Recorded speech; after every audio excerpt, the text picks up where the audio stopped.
June 1995, Norway. In a room of the elite 5-star Oslo Plaza Hotel, which rises 37 stories high, a young, elegant woman was found with a gunshot wound to the head. As the story unfolds, it might seem like she took her own life. This was even the official version declared by the police. But things are far from straightforward. Even the forensic experts and investigators assigned to solve this mysterious case doubted the suicide theory. Let's be honest, if everything were that obvious, you probably wouldn't be hearing this story now.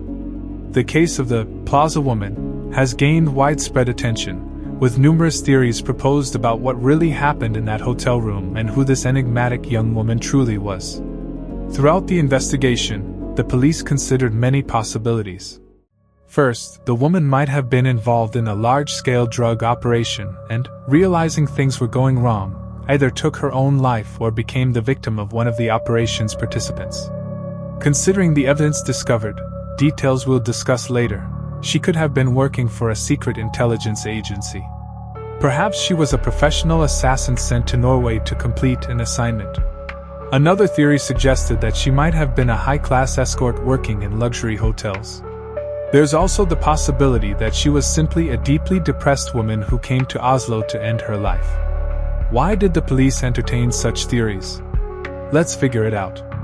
The woman we're talking about today is known as Jennifer Fergate. Nearly 30 years later, the investigation has barely moved forward. Can you imagine? Even her real name remains a mystery. Many questions remain unanswered.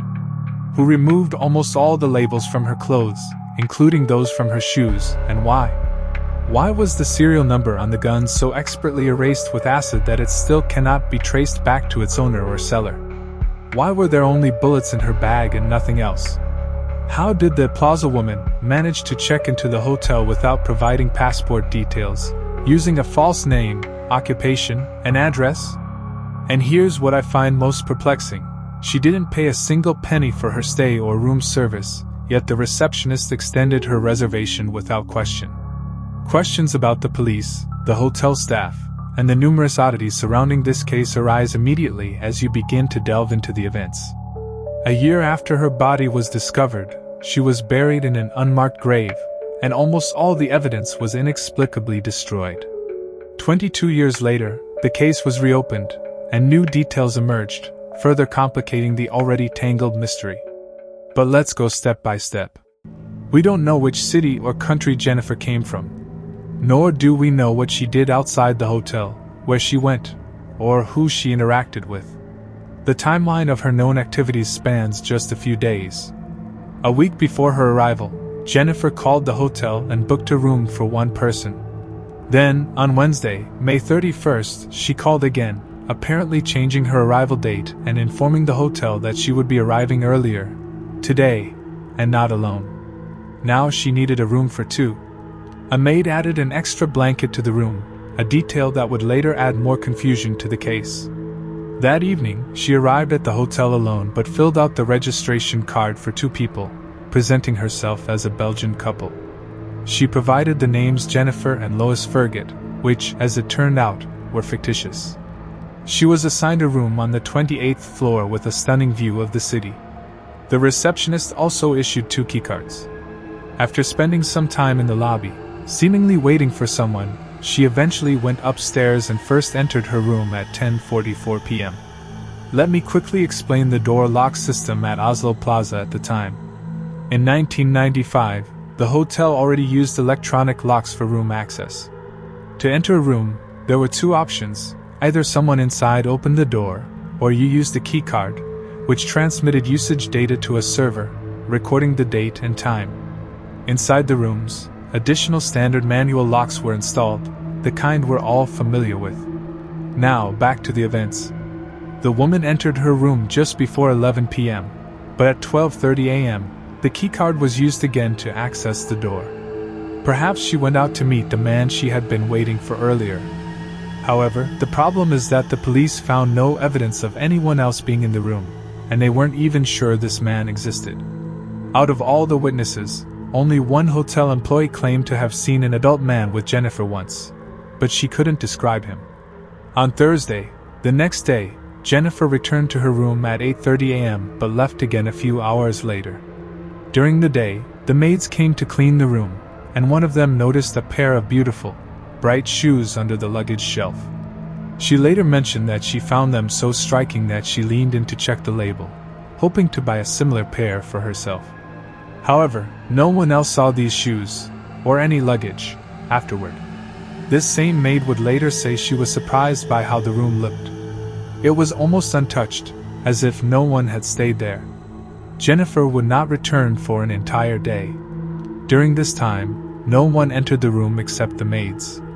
If it were possible to establish where she had been during this time, it might have shed light on Jennifer's true identity, and the reason her life ended so abruptly. The last 24 hours before the tragedy remain a mystery, just like her entire life. On Friday at 11:03 a.m., she entered her room for the final time, hung a red "Do Not Disturb" sign on the door, ordered a snack of potato salad and sausages, and left the maid a large cash tip, which greatly surprised her. On the table, there would later be a half-eaten plate of food and empty Coca-Cola bottles. By Saturday evening, the head of hotel security would find her lifeless body lying in a pool of blood, a firearm in her hand. At first glance, this information might seem entirely useless, offering nothing to aid the investigation. And well, that's partly true. These details only raise more questions. Why would she book such an expensive room in one of Norway's most prestigious hotels if she barely spent any time there? Let's delve into the grim details of the Plaza woman's case. Remember that Jennifer hadn't prepaid for her room. When the administration sent electronic payment notifications, she simply pressed OK, without actually paying. Despite this, her stay was extended, and she was issued 2 new keycards, while the old ones were deactivated. Eventually, a receptionist grew seriously concerned. She sent another payment notification to Jennifer's room, and someone inside immediately pressed confirm.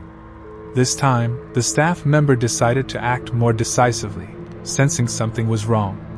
She reported the issue to hotel security, asking them to check room 2805, where Jennifer was staying. At the time, a young security guard was on duty. When he knocked on the door, a loud noise was heard from inside a moment later. The time was 7:50 p.m. Assuming it was a gunshot, the guard decided to report this directly to the head of security. He took the elevator down, leaving the area, potentially the scene of a crime, unattended for 15 minutes.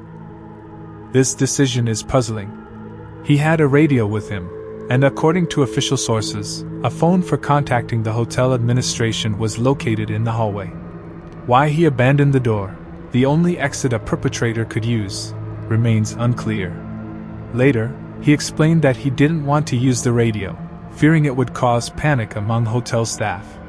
He also remembered that 2 people were registered to the room, and perhaps he was simply too afraid to wait for backup near the scene. After contacting the police, the young guard returned upstairs with the head of security. They knocked several times but received no response. The head of security cautiously unlocked the door with his keycard. Here is where the mysteries began. The door had been double-locked from the inside. This meant that only the room's occupants or hotel staff could have locked it. No one else.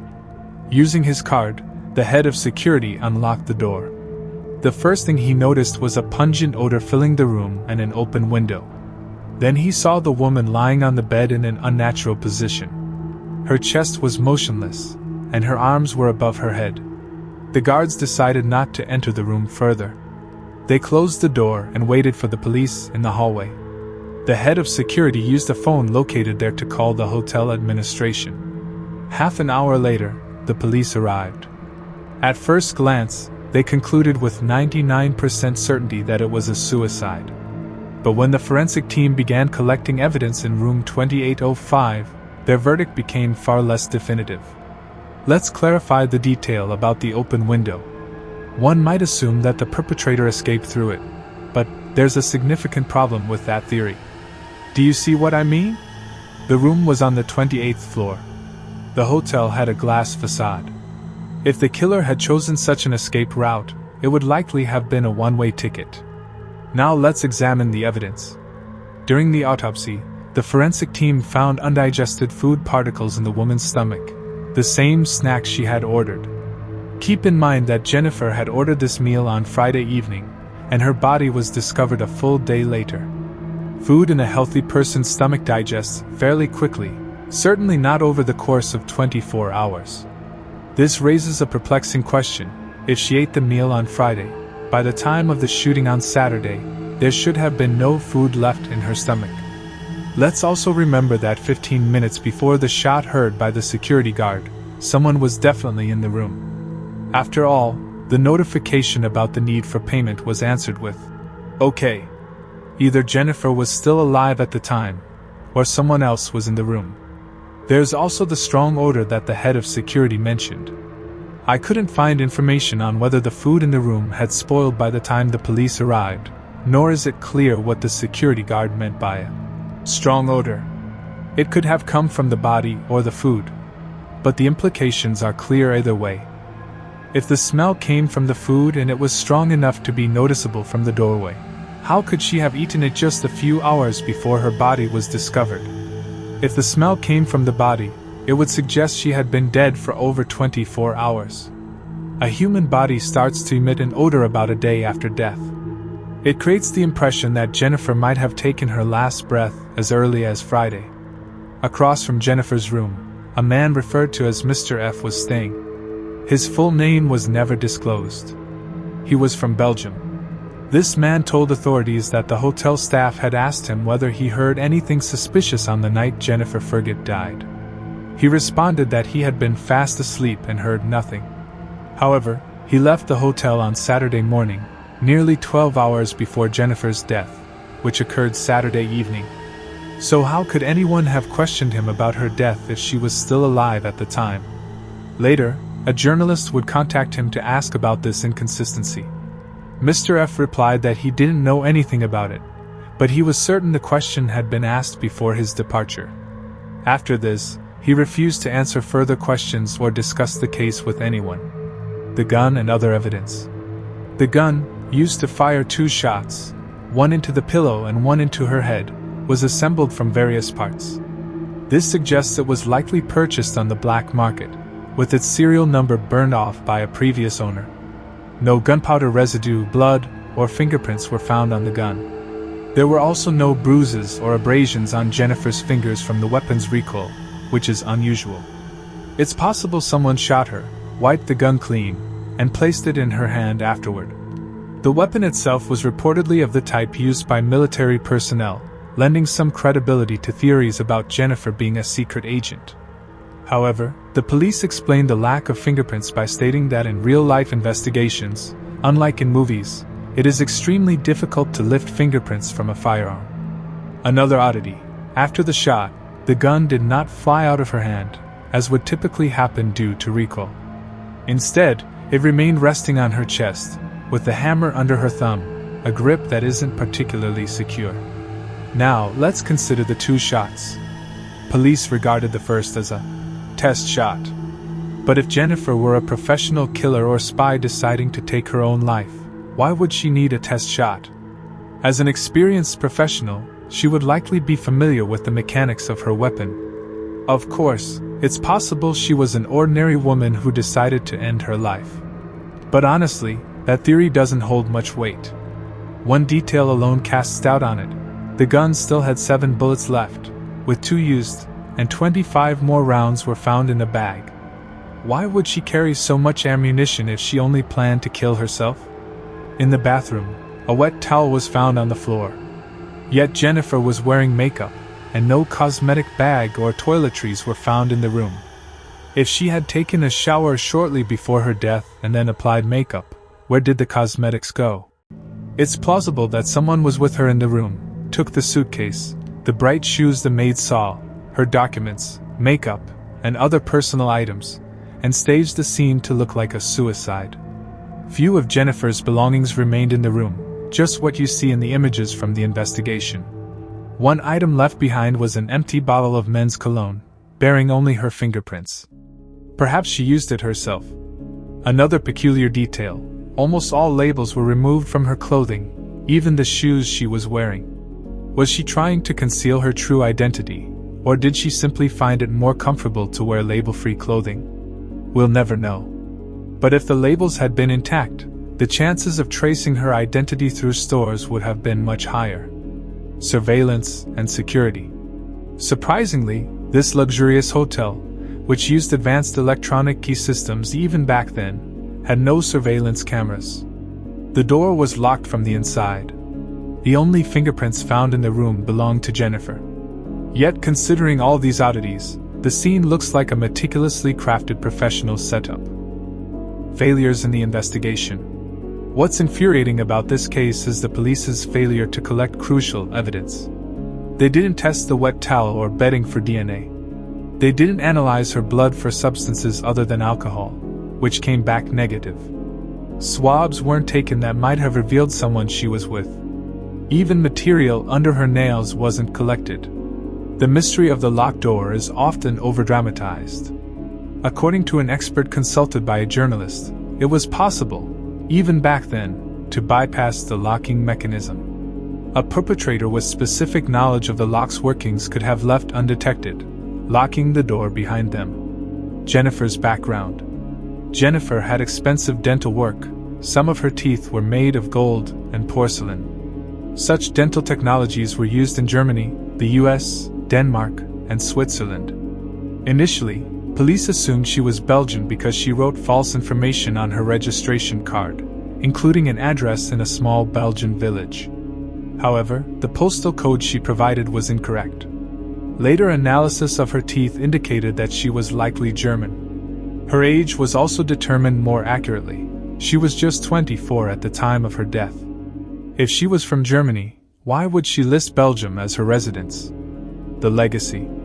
It's been over 25 years since the discovery of the Plaza woman in her hotel room. Despite numerous flyers, articles, and television broadcasts featuring her sketch, no one has come forward claiming to recognize her. No friends, acquaintances, or family members. The mystery of Jennifer Fergate remains one of the most perplexing unsolved cases in modern history.